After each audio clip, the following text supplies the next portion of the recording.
Hello दोस्तों, मैं हूं Rahul Singh. ABA star classes में आप लोग का स्वागत करता हूं। आज हम लोग देखेंगे कुछ ऐसी वस्तुएं जिनका बारे में हम चर्चा कर चुके हैं पहले वीडियो में। और आज हम लोग हड़प्पा सभ्यता जैसे कि सिंधु सभ्यता के बारे में जानते हैं। आज उसकी विशेषताओं के बारे में अध्ययन करेंगे। ठीक है, तो जितना जो शब्द लिखा गया है, जितना जो बातें लिखी गई है, यही है हड़प्पा सभ्यता की विशेषताएं।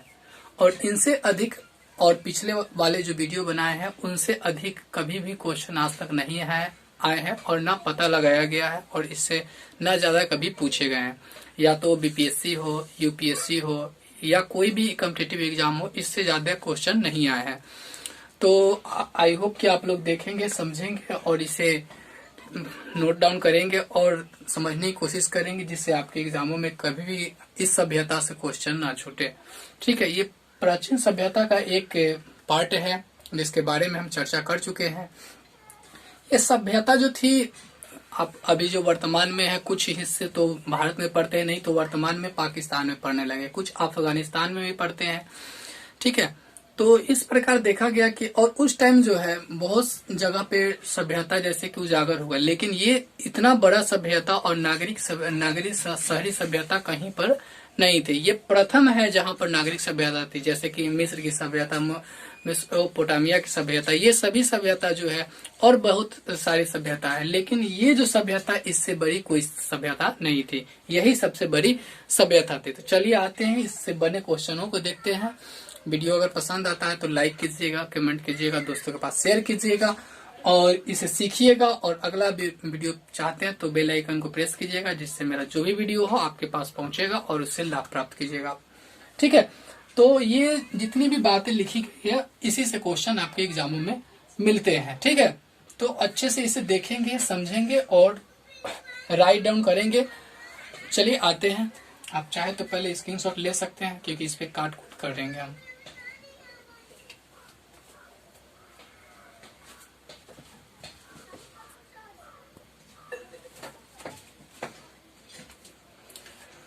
तो चलिए देखते हैं, जैसा कि लिखा गया है बताते हैं। ये सभ्यता जो थी, ये शहरी सभ्यता थी। जैसा कि पिछले वीडियो में बताए थे आप लोगों की, ये सभ्यता सिंधु घाटी सभ्यता जो थी आपका क्या था, नागरिक पर आधारित है, यानी शहरी सभ्यता थी। उसके बारे में बताया भी है कि यही जो एक ऐसा सभ्यता है जहाँ पर बड़ी बड़ी इमारतें या बहुत से सुविधाएं देखने के लिए मिला है, और कोई भी सभ्यता में इस प्रकार की मतलब जो बनावटें है वो नहीं थी। और सभी जो रास्ते हैं अपने आप को 90 डिग्री पर काटती थी। ये सभी बातें आप लोग को बताए हैं। ठीक है, आगे देखते हैं। सिंधु शब्द जो है मैक्स मूलर द्वारा दिया गया था। ये भी बहुत बार क्वेश्चन में आता है कि सिंधु शब्द जो है किसने दिया था। तो सिंधु शब्द जो है मैक्स मूलर द्वारा जब दिया गया था, वो जब यहाँ पर खोज करते हुए आए तो उन्होंने इस सभ्यता का नाम जो है सिंधु घाटी सभ्यता के रूप में दिया था। चलिए आगे। इस सभ्यता को कांस्य युग के नाम से भी जाना जाता है। कभी कभी पूछा जाता है कांस्य यानी सीसा, उसके रूप में भी जाना जाता है। इस सभ्यता को कांस्य युग के नाम से जाना जाता है। बहुत बार ये भी एग्जामों में आते हैं, बहुत कॉम्पिटिटिव एग्जाम में डायरेक्टली क्वेश्चन बनते हैं कि कौन सा युग है या कौन सा सभ्यता है जिसको कांस्य युग के नाम से जानते हैं। तो वो कौन सा सभ्यता है सो पता चलता होगा, सिंधु घाटी सभ्यता है, और उसमें भी हड़प्पा सभ्यता है। चलिए, लोहे के बारे में यह नहीं जानते थे। इन्हें उतना ज्ञान नहीं था उस टाइम की लोहे की उत्पत्ति या उसका उत्पादन कर पाए। सभी तो जो है कच्चे माल उपस्थित थे, लेकिन उस टाइम इन लोगों को पता नहीं था कि लोहा भी एक धातु के रूप में उपयोग हो सकता है। ठीक है, उनको सोना, चांदी, तांबा, कांच और पीतल के ये जो है इनके बारे में जानते थे। इनका उत्पादन या इनकी बनावटें उन लोगों को मिली थी। वहां से कुछ साक्ष्य मिला है जिसके द्वारा हम लोग पता लगा सकते हैं कि यहाँ पर जो है सोना, चांदी, तांबा, कांच और पीतल जैसी वस्तुओं का वहां पर उपयोग होता था। ठीक है, आगे है। इनका मुख्य जो पेशा था वो कृषि पर निर्धारित था। कृषि पर निर्धारित कहने का मतलब ये है कि जैसे कि कृषि का कुछ कुछ साक्ष्य वहां पर मिलता है। जैसे कि हम लोग पाषाण काल में पढ़े हैं कि जौ एक ऐसा अनाज था जिसको धरती पर पहले बार क्या किया गया था, उगाया गया था, उत्पादन किया गया था। लेकिन इस सभ्यता में साक्ष्य जो मिला है आपका गेहूं से मिला है। ठीक है, इस सभ्यता में गेहूं की प्रमुखता अधिक थी और गेहूं के ऊपर से ही वो अपना आधार बना करके और क्या करते थे, काम करते थे। तो इनका मुख्य जो काम था वो क्या था, खाद्य पदार्थ जो था गेहूं था। ये भी क्वेश्चन आता है कि हड़प्पा सभ्यता में मुख्य खाद्य पदार्थ कौन था, तो गेहूं था। चावल का अवशेष जो है 2 जगहों से मिला है, एक लोथल और एक रंगपुर, जो गुजरात में है दोनों। यहीं से क्या हुआ था, चावल का अवशेष मिला। बाकी जगहों पर जैसा कि हम लोग जानते हैं हड़प्पा, सिंधु नदी की सिंधु जो है, ये सभी जगहों से क्या हुआ था और चावल के अवशेष नहीं प्राप्त हुए, लेकिन लोथल और रंगपुर से चावल के अवशेष प्राप्त किए गए। ठीक है, तो ये भी क्वेश्चन आता है कि किस जगह से चावल के अवशेष प्राप्त किए गए, तो लोथल और रंगपुर से चावल के अवशेष 2 जगहों से प्राप्त किए गए थे। ठीक है, कपास की खेती विश्व में सबसे अधिक और सबसे प्रथम बार यहीं से स्टार्ट हुई थी। इसी सभ्यता से पता चलता है कि कपास से क्या हुआ था, यहाँ पर उसकी उपज से जो भी वस्तुएं बनाई जाती थी या जो भी कार्य होता था वो कपास से होता था। और यहीं से क्या होता था, हर जगह में इसका निर्यात होता था, आयात होता था, यानी यहाँ से निर्यात करके वहां पर देते थे और वहीं से कुछ वस्तुएं जो है अदला बदली प्रणाली के रूप में ली जाती थी।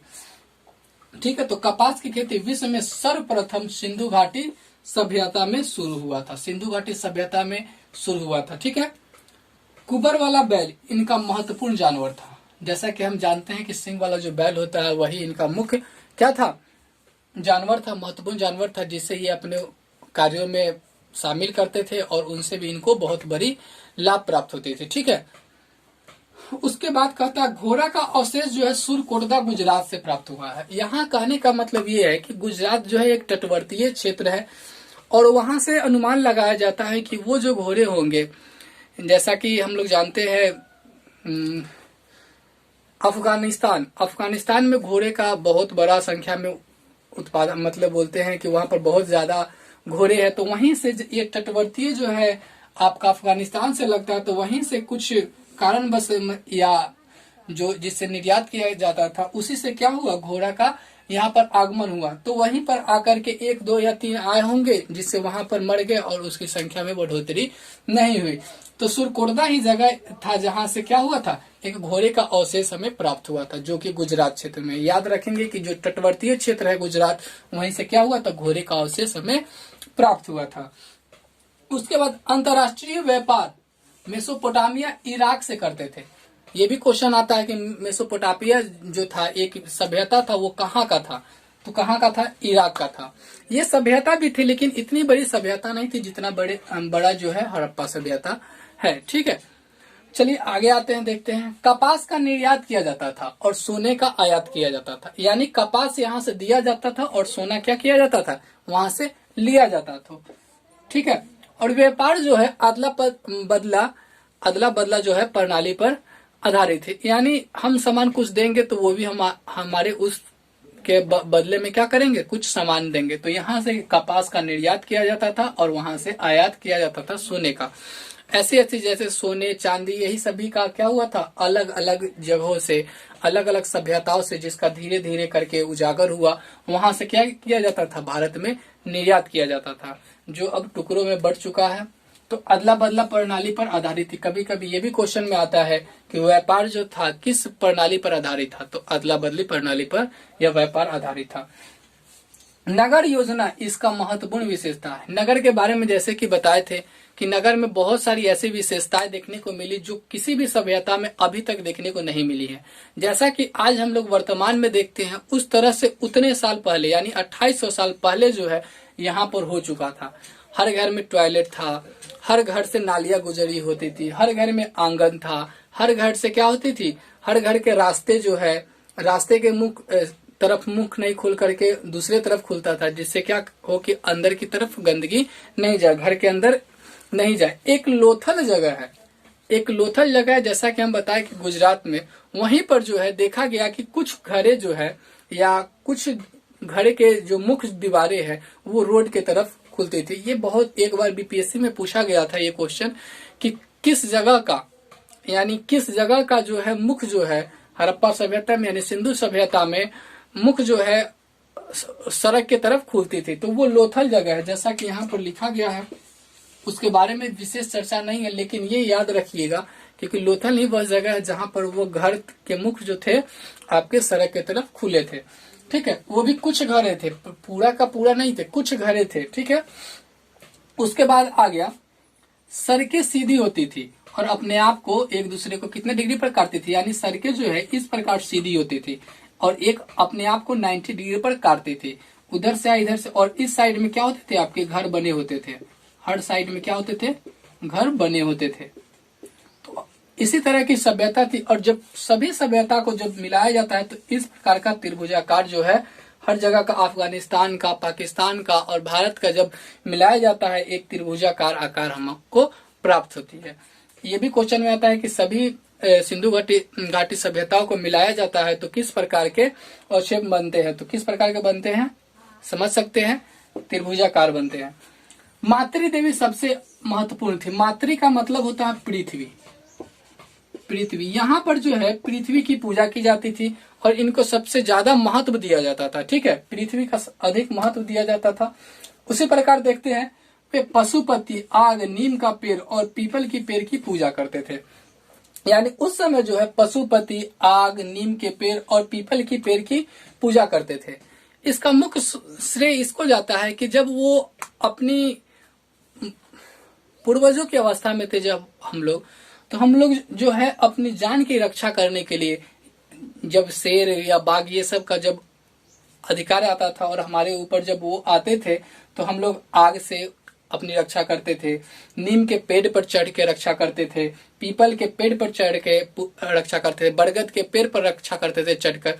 इसलिए आज के जमाने में भी पीपल, बड़ और इन सभी पेड़ों की क्या करते हैं, पूजा करते हैं, ये माना जाता है। ठीक है, तो इन सबों के आज भी हम लोग पूजा करते हैं, वर्तमान में भी देखा जाता है, बहुत जगह पे किया जाता है। ठीक है, वे मुहरे सेल्फरी पत्थर के बने होते थे। ये मुहरे जो है ये भी बहुत इंपॉर्टेंट है। मुहरे जो है अपनी संपत्ति को दर्शाने के लिए उस पे मुहरे का प्रयोग किया जाता था। बहुत बार क्वेश्चन में आया है कि मुहरे का प्रयोग किस लिए किया जाता है, तो वो अपनी पर्सनल, अपनी संपत्ति को क्या होते थे, दर्शाने के लिए उस पर मोहरे का प्रयोग किया जाता था, जिससे पता लग जाता था कि यह संपत्ति जो है किन की है। तो इसी के लिए मोहरे का प्रयोग किया जाता था। इनकी लिपि जो थी चित्रात्मक थी, जो आज तक पढ़ा नहीं जा सका है। और देखिए आगे क्या होता है कि पढ़ा नहीं जाता है या पढ़ा जाता है, लेकिन अभी तक जो है चित्रात्मक जो थी उसको अभी तक किसी भी वैज्ञानिक या किसी भी इतिहास ने नहीं पढ़ पाया है। ठीक है, तो इस प्रकार देखते हैं कि क्या होते हैं कि सिंधु घाटी सभ्यता की इतनी मुख्य विशेषता है और इससे अधिक कभी भी क्वेश्चन एग्जामों में नहीं आए हैं। ठीक है, तो आई होप कि आप लोग इसको पढ़ेंगे, समझेंगे और इनसे जो भी क्वेश्चन आएगी उनका सॉल्यूशन क्या करेंगे, आप लोग करेंगे। तो देखिए और इसे नोट कीजिए, समझने की कोशिश कीजिए। और एक जो और वीडियो है, इसका फर्स्ट वीडियो जो है हड़प्पा सभ्यता खोज किसने किया था, कौन से महत्वपूर्ण जगह है, तो इनका भी वीडियो एक जो अपलोड हुआ है उसका डिस्क्रिप्शन में हम लिंक दे देंगे, तो आप लोग वहां पर जाकर के वीडियो को देख सकते हैं। ठीक है, तो आई होप कि आप लोग को वीडियो पसंद आएगा। अगर पसंद आता है तो कमेंट करके बताएं कि कैसे है, और लाइक कीजिए, शेयर कीजिए और दोस्तों के पास शेयर कीजिए। ठीक है, और चैनल पे अगर नए हैं तो चैनल को सब्सक्राइब कीजिए और बेल आइकन प्रेस कीजिए, जिससे हमारा जो है वीडियो जब भी हम अपलोड करेंगे उसका नोटिफिकेशन आप तक पहुंचेगा। तो इसी उम्मीद के साथ आप लोग को बाय बोलते हैं। आप लोग पढ़िए, आगे बढ़िए, यही हमारी शुभकामनाएं हैं। ठीक है, thank you for watching this video.